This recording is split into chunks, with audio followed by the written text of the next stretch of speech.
pikit. Ayun, ating oil filter ng Ford. Okay guys, ito ganito yung ating genuine ng oil filter nito. Mabibili mo to sa kasa na sa ano to.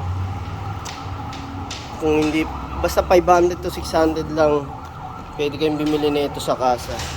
Tapos dito nyo nadadaling sa may mga shop na ano yan, gaya nyan. Ito yung pinaka oil filter natin, no? Halos tabi ng alternator.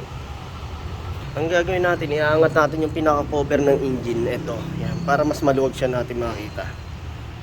Okay, yan guys, ito yung Ford Territory.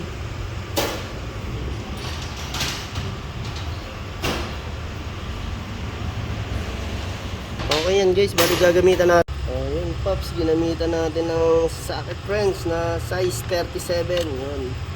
Tsaka ano, ratchet.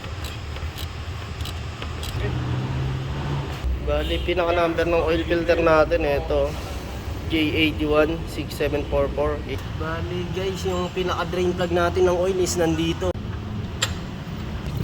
Okay, yan na guys. Maitim na rin talaga.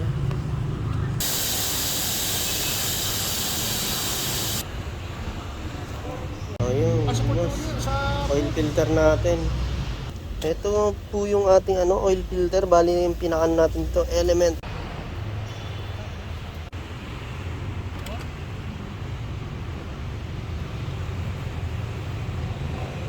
Okay Pops, lagyan na natin ng langis. Ito yung gamit natin na langis sa Ford Motocraft.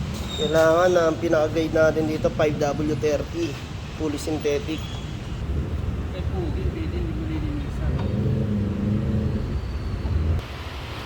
Okay guys, nalagyan na nakakabit na natin yung pinaka-air filter.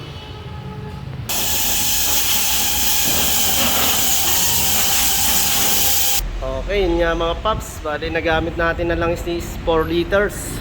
Okay, thank you. Maraming salamat. Ito ang Kolokoy Garage.